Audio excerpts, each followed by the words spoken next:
et bienvenue à bord. Je suis le capitaine Steffi Wolf et je vous embarque aujourd'hui pour une nouvelle vidéo.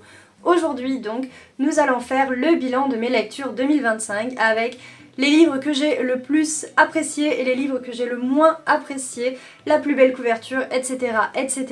Ce n'est pas la première fois que je fais ce genre de vidéo en début d'année. D'ailleurs, puisqu'on est en début d'année, si jamais vous n'avez pas vu ma vidéo précédente qui était un long update, eh bien je vous souhaite une excellente année 2026, oui. Donc revenons à la thématique de cette vidéo et on va commencer par le plus important, les 3 livres que j'ai préférés en 2026. Dans mon top 3, il y a, avec la note de 19,5 sur 20, L'Éden des sorcières, le tome 5 de Yumeji aux éditions Kiun. C'est une petite saga de manga que j'ai découverte absolument par hasard par un élève qui me l'a prêté, le tome 1. Et je me suis empressée finalement de acheter cette saga. J'ai même enfin fini de l'acheter mais pas fini de la lire. Donc le tome 5, disais-je, c'est l'une de mes lectures préférées de 2025, sachant qu'en 2025 j'ai relu le tome 1 et puis j'ai lu tous les tomes jusqu'au 5 et il y en a 8, donc vous voyez il m'en reste pas beaucoup. On suit ici une petite sorcière qui vit dans un monde où il n'y a plus de plantes parce que les êtres humains les ont détruites en fait, ou les ont fait fuir, voilà. Et les sorcières, elles, peuvent parler aux plantes, les faire vivre, etc. Et donc elles sont également poursuivies. Pili, elle, est une de ces sorcières donc. Et on la suit également avec son animal totem de compagnie, je sais pas, Oak, qui est un loup. Et un loup plante et franchement j'adore, je ne peux que vous recommander cette saga de manga. Donc voilà, dans mon top 3, numéro 3. Numéro 2 dans mon top 3, c'était Fil d'or d'Ophélie Duchemin aux éditions Plume Blanche, qui est ici une réécriture de Réponse et que j'ai adoré. En fait la couverture je l'apprécie pas des masses, alors que chez Plume Blanche généralement j'adore les couvertures. Je sais pas pourquoi, celle-là, voilà, peut-être parce que en ouvrant le paquet de chez Plume Blanche, j'ai défoncé la couverture, peut-être de ça, mais de manière générale, je sais pas, voilà, le regard de la fille, etc., ça m'a pas trop attirée. Mais j'avais lu les 2 opus précédents, on va dire, même si ce sont des tomes compagnons, qui se passent dans cet univers-là, et j'avais adoré. C'était une réécriture de La Belle et la Bête et une réécriture de Ariel, la petite sirène. Mais là, la réécriture des Réponses, elle est tellement merveilleuse. Enfin, je veux dire, elle est à la fois sombre et lumineuse, exactement finalement comme on le voit sur la couverture. C'est génial, il y a des... alors il y a des sauts dans le temps et normalement je suis pas trop fan, mais là c'est plutôt des sauts dans le futur, on a l'impression, si mes souvenirs sont bons. Et j'avais vraiment adoré, je vous dis. C'est un 20 sur 20 et je ne peux que vous le recommander. Mon petit conseil, lisez quand même d'abord Rose éternelle et puis Le murmure de l'océan. Je crois que ce sont les 2 premiers livres. Même s'ils sont indépendants, il y a quand même des petites choses qui font qu'ils sont liés. Donc voilà. Mais il est dans mon top 3 et c'est même le 2e livre que j'ai préféré. Le livre que j'ai préféré lire par-dessus tout en 2025, c'était le tome 3 de la Guilde des Ombres, Le Don de Vie, d'Anatrice, ici aux éditions Pocket, mais c'est à la base une saga qui est parue chez Plume Blanche. C'est une saga en 6 tomes chez Pocket, parce qu'en fait chaque tome est divisé en 2. Donc voilà, vous avez partie 1, partie 2 chez Plume Blanche, donc 3 tomes. Et ici on en a 6, mais bon, c'est des pavasses, hein, voilà. Et le Don de Vie, je l'ai adoré. Mais honnêtement, à l'heure qu'il est, je saurais plus vous dire pourquoi. Parce que j'ai lu entre temps le 4 et que c'est surtout le 4 qui me reste en tête, même s'il a une moins bonne note.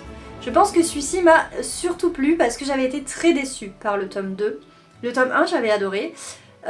Pour la petite histoire, pour ceux qui ne connaîtraient pas, on suit ici Panama qui est un assassin qui appartient à la Guilde des Ombres, qui est une guilde d'assassins.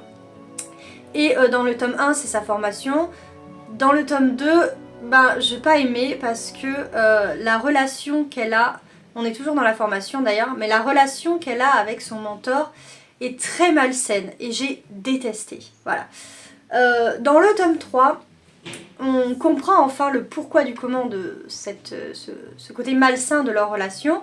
qu'on comprend encore plus dans le tome 4 et j'imagine, bon enfin maintenant c'est bon j'ai compris mais voilà.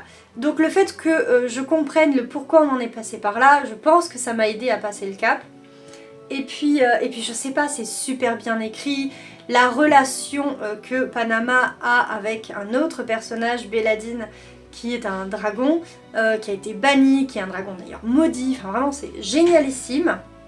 Et puis il y a un autre personnage que j'adore, qui a un vocabulaire plus que fleuri, mais qui est excellentissime parce qu'il est vrai, il est plein, il est entier. Donc vraiment c'est une saga que j'aime beaucoup, que je suis ravie d'avoir découverte, même si ce sont des pavasses. J'ai d'ailleurs dans ma palle le tome, je sais pas combien, ah bah je vous en parlerai, le tome 5 que j'ai acheté il y a pas longtemps. Et non je l'ai pas acheté, je l'ai eu à Noël, pardon. N'importe quoi.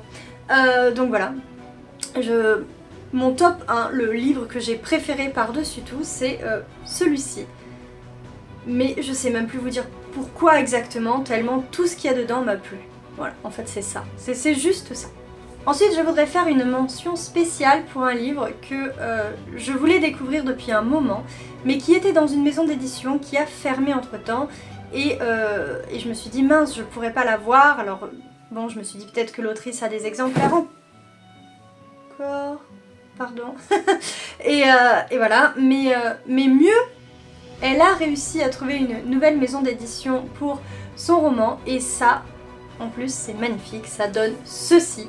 Donc La Captive de Dunkelstadt, qui est un livre magnifique, hein, voilà, et qui a été pour moi, c'est une petite pépite. Alors qu'il n'est pas dans mon top 3, parce qu'il y a quelques longueurs, etc. Mais on a ici quand même un mélange de Dracula et La Belle et la Bête.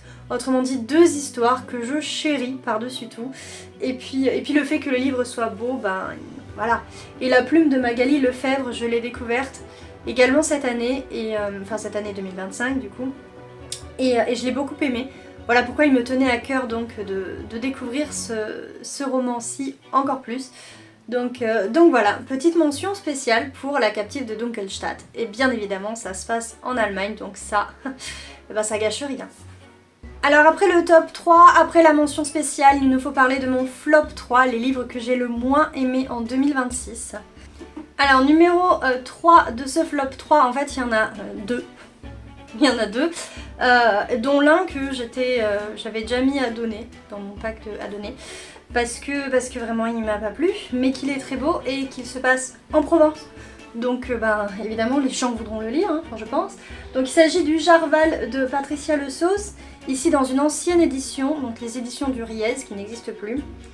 Ce livre je l'ai pas vraiment aimé, parce que j'ai pas aimé le personnage principal, qui est le fils d'un exécuteur et qui doit sauver sa peau parce qu'en fait on en a après son père qui a mal fait son boulot et donc ils ont tué plus ou moins sa famille. Je dis plus ou moins parce qu'il y a des rebondissements, des choses, voilà. Et donc lui il se retrouve à fuir, il s'associe à un moment donné à des forains, etc. Et bon, ce personnage là je l'ai pas trop aimé. J'ai pas trop aimé non plus des personnages qui gravitent autour. En revanche, il y a un jeune perso que j'ai énormément apprécié, et puis ce que j'ai apprécié en tant que chauvine, si vous avez vu ma dernière vidéo vous le savez, c'est tout simplement que ça se passe en Provence, que vous avez des termes provençaux, que les villes, les villages, etc. dans lesquels ça se passe, et ben, je les connais, donc forcément ça m'a plu. Ce qui m'a plu aussi, mine de rien, c'était le côté sorcellerie, inquisition, etc. J'ai trouvé ça assez réaliste et assez différent finalement de ce que j'avais pu lire jusque-là. Donc voilà, c'est un flop parce que vraiment, je lui ai mis la note de 12,5 sur 20. Je mets jamais, je crois, de note négative parce qu'il y a quand même toujours, il y a toujours quelque chose de bon à tirer, enfin je crois. Donc voilà. Mais c'est le 3, hein, parce que c'est pas terrible. Alors je vous ai dit qu'ils étaient deux à se partager ce flop 3 parce que j'ai mis ah bah non, la note de 12 sur 20 également à La Reine sans cœur, donc de Flora C. Et pour les mêmes raisons en fait que le Jarval, j'ai adoré la plume, parce qu'en fait c'était surtout la plume de Patricia Le Sauce qui faisait enfin l'histoire. Non, c'était plutôt l'histoire. Voilà, dans le Jarval j'aimais bien l'histoire de manière générale. Ici c'est la plume qui m'a fait continuer ce livre. Parce que l'un comme l'autre, j'aurais pu les abandonner. Mais autant l'histoire dans l'autre et ici la plume de l'autrice ont fait que j'ai continué, j'ai persévéré et je suis même arrivée au bout puisque j'ai mis une note. Ici dans La Reine sans cœur, c'est une réécriture de Alice au pays des merveilles. Alors déjà c'est pas mon conte préféré, donc on partait mal, mais elle me l'avait bien vendu, c'est un livre caméléon, donc il est juste il est pas mal quoi, enfin et puis surtout, bah voilà vous le voyez ici, il y a du vampire et du loup-garou, autrement dit tout ce qui pouvait me plaire, que je n'avais pas prévu quand j'ai vu la couverture du livre, mais quand l'autrice m'en avait parlé en salon, bon bah forcément.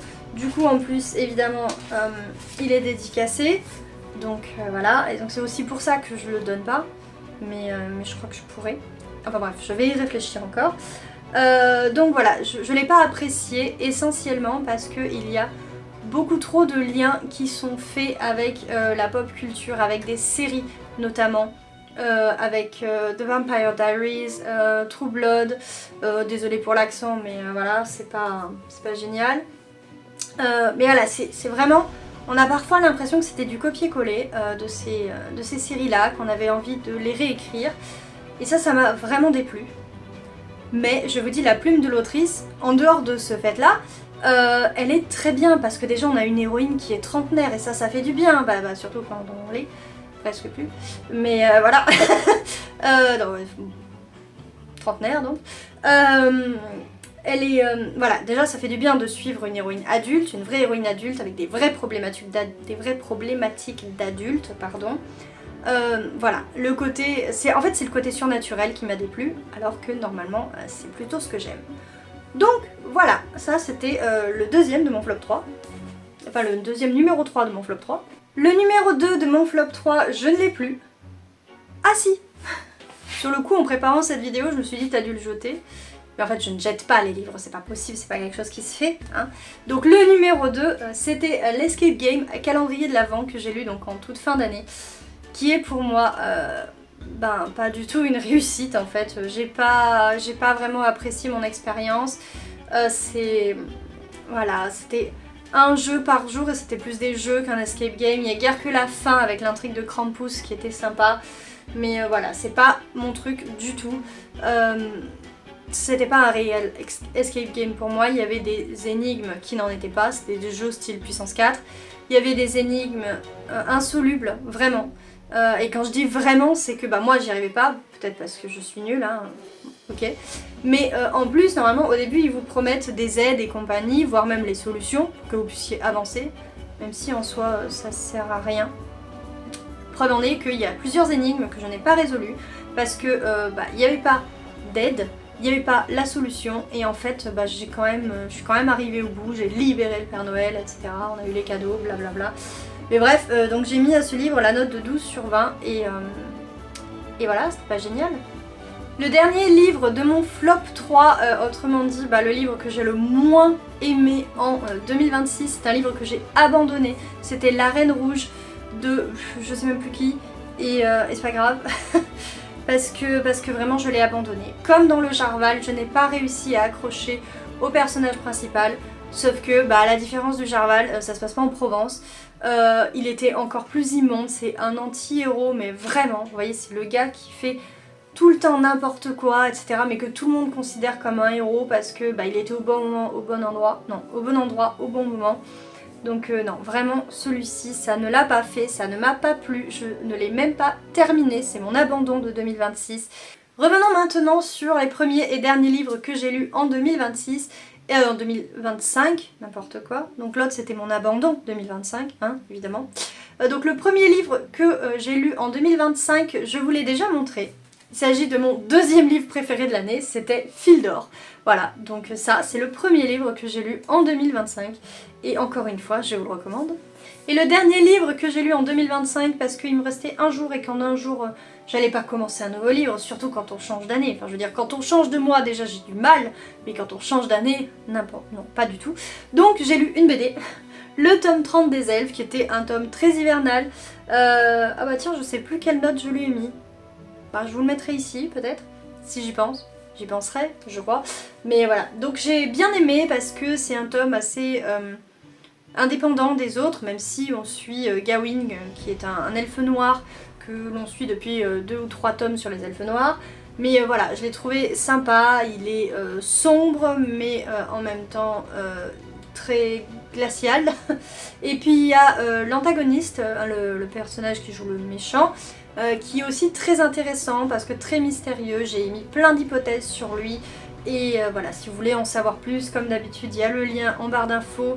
Et vous avez aussi ma vidéo ma dernière vidéo qui en parle. Voilà. Pour ce qui est du livre avec la plus belle couverture, j'ai hésité. Non pas parce qu'il y en avait plein des jolies, mais parce qu'en fait je trouvais les couvertures de cette année, en fait, voilà, elles sont belles, hein, mais c'était pas non plus comme j'ai pu avoir les années précédentes où vraiment il y avait des couvertures qui se détachaient. Là, je sais pas. Peut-être que l'année prochaine je ferai quelque chose sur le livre le plus beau. Tiens, je viens d'y penser, l'idée vient de popper, mais comme je suis déjà en train de faire la vidéo et que j'ai la flemme, disons-le, ce sera pas pour cette année, mais bref, la plus belle couverture, elle est quand même pas moche du tout, hein. Il s'agit de la couverture du tome 2 de Résonance de Morgane Rugraff. Voilà, même si elle est très spoilante, je trouve. Voilà, je l'aime beaucoup. Elle est rouge, elle est jolie, il y a des animaux, on voit pas le côté steampunk mis à part ici, mais voilà, pour moi c'est la couverture qui ressortait le mieux parmi les livres que j'ai lus en 2025. Parlons maintenant des sagas que j'ai terminées l'année dernière en 2025.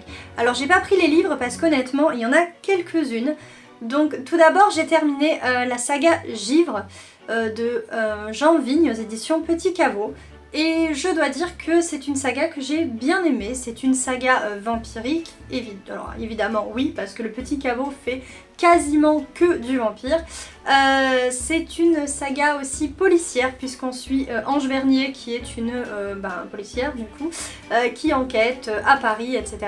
Et puis en fait, déjà dans le tome 2, enfin la partie 2, puis la partie 3, le monde qui était seulement à Paris dans la partie 1, eh bien il s'étend, voilà, donc on retrouve des vampires un peu partout, à Tokyo, etc. Et ça c'est vraiment très intéressant, et je suis ravie d'avoir pu terminer cette saga que j'avais acheté tout d'un bloc. Pourquoi ? Parce que j'aime beaucoup l'écriture de Jean Vigne et que voilà, je les avais achetés à un salon, je me souviens, à Pusignan en 2022, vous voyez, je suis même... Hein. Et bref, et donc j'avais acheté les 3 et bien évidemment il m'avait dédicacé les 3, mais c'est pas facile de dédicacer 3 tomes quand la personne n'en a lu aucun, voilà. Mais il avait bien joué. Une autre saga que j'ai terminée, c'est la saga du monde mécanique, ou je sais plus comment ça s'appelle, de Marianne Stern, je vous mets les images ici. C'est une saga que j'avais commencé il y a fort longtemps. J'avais bien aimé le tome 1, j'avais aussi plutôt bien aimé le tome 2. Le tome 3 un peu en dessous, peut-être parce que j'avais lu les 2 tomes précédents bien avant. Voilà, donc pour l'histoire, on suit en fait, on est dans une Europe différente de celle que l'on connaît. C'est du steampunk où on a le Kaiser, donc l'empereur allemand, sa fille, etc. Il y a plein de petites choses, des personnages très intéressants, beaucoup de steampunk. Dans ce tome 3, je crois aussi que c'est ça qui m'avait un petit peu refroidi au début, c'est qu'on est vraiment dans du steampunk pur et que j'en ai peu l'habitude. Mais mine de rien, c'est une saga de plus qui est terminée et j'en suis plutôt fière. Surtout quand ça traîne comme ça. Ensuite, la saga que j'ai terminée, je vous ai montré le tome 2 tout à l'heure, c'est une duologie que j'ai lue complètement en 2025. Il s'agissait de la duologie Résonance de Morgane Rugraff, que j'ai bien aimée, c'est vrai, mais que j'ai trouvé un chouïa en dessous de sa précédente duologie Lune Ardente que j'avais lue également, toujours chez Plume Blanche, hein, en tout cas les 2 duologies de Morgane Rugraff que j'ai lues étaient chez Plume Blanche. Donc cette duologie ici était un petit peu en dessous, mais ça reste Morgane Rugraff, donc ça reste quand même très bon. Une autre saga que j'ai terminée, qui est une saga en 4 tomes d'Urban Fantasy, c'est celle de Meia Deblon. Donc c'est l'histoire d'une démone de la gourmandise qui travaille dans une agence de stars, etc. Et donc il y a une histoire d'amour entre elle et un autre personnage dont on vous dit rien dès le premier tome, donc je vais pas vous spoiler. C'est une saga qui est parue chez MXM Bookmark et à l'époque, parce que l'autrice a repris ses droits, l'autrice qui est Mélodie Max. Tous mes livres sont dédicacés parce que je l'ai poursuivi pour avoir tous ces tomes. Et je vous confierai même que le tome 4, c'était son tome à elle, le seul qui lui restait parce qu'elle a été... elle a été cambriolée, on lui a volé des livres, et donc notamment ce tome 4, et c'était le seul qui lui restait, et elle me l'a offert, non je l'ai acheté, mais je veux dire elle me l'a donné, elle me l'a gardé pour moi, et c'est vraiment très gentil, c'est adorable, merci si tu passes par là. Et voilà, donc cette saga là, elle est terminée, et je suis à la fois contente et tellement triste de quitter ces personnages, mais heureusement, j'ai ici Cœur ailé, qui est une duologie, ou trilogie, duologie je crois, qui se passe dans le même univers, en plus avec des vampires, donc j'ai hâte, même si elle est peut-être un petit peu young adulte, mais le livre vaut le détour.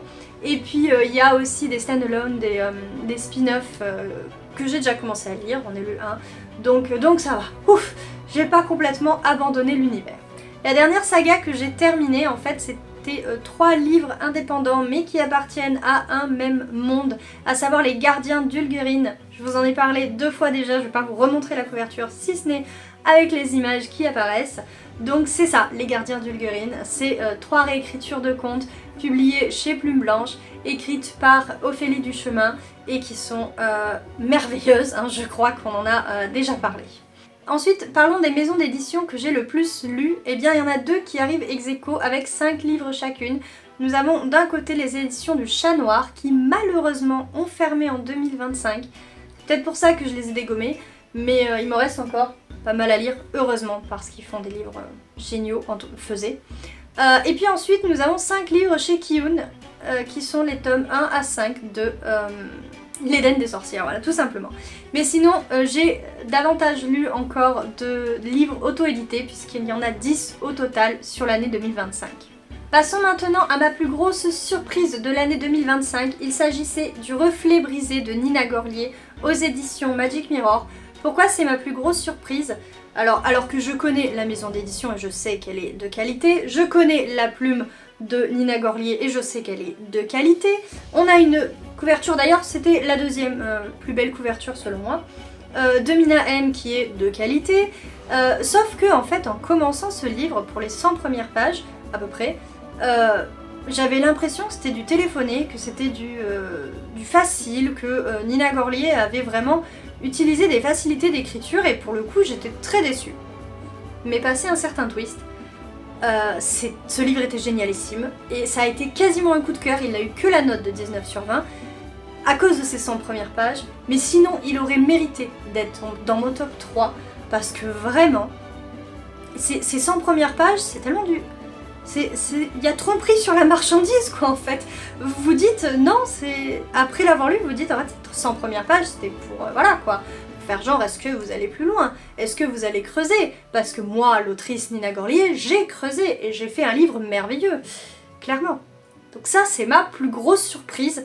Parce que sur le moment... j'avais de grosses attentes, connaissant. Et puis finalement, j'ai été déçue au début. Mais retournement de situation, j'ai adoré. Donc, d'où la surprise. Voilà. Je vais éviter de me répéter encore et encore. J'ai l'impression que cette vidéo est ultra longue. Ensuite, le livre que j'ai le plus conseillé, qui aurait pu aussi être une surprise, c'est un livre que j'ai acheté complètement par hasard en passant dans une librairie. Je me suis dit, tiens, ça irait bien pour l'Assassin's Book Challenge, bref. Et puis, bon, bien que ce soit une pavasse, c'est Le Chêne et la Foudre de Sam Agaili. Donc c'est un livre que j'ai pris par hasard, mais que j'ai adoré et dont j'ai parlé avec une amie et que pour le coup c'est le livre que j'ai le plus conseillé parce qu'en dehors de ma chaîne je ne parle pas du tout lecture, donc voilà. Ce livre-ci, on va dire que c'est le livre que j'ai le plus conseillé puisque c'est celui dont j'ai le plus parlé hors réseau, internet, sociaux, hors réseau quoi, voilà. Et je vous recommande de le lire. Je suis allée voir l'autrice pour avoir un livre dédicacé, qui est ici, Le Bronze et l'Ambre. Mais elle... Ah bah voilà! On revient tout de suite. Donc voilà, ça c'était pour le livre que j'ai le plus conseillé. Le livre dont j'ai le plus entendu parler, comme d'habitude en fait, c'est La Guilde des Ombres d'Anatrice. D'une part parce que je suis sur les réseaux une jeune femme qui en parle tout le temps, parce que c'est sa saga chouchou. D'autre part parce que va paraître un coffret collector des 3 tomes illustrés chez Plume Blanche, et autant vous dire qu'il est magnifique, qu'il fait envie, qu'il fait rêver.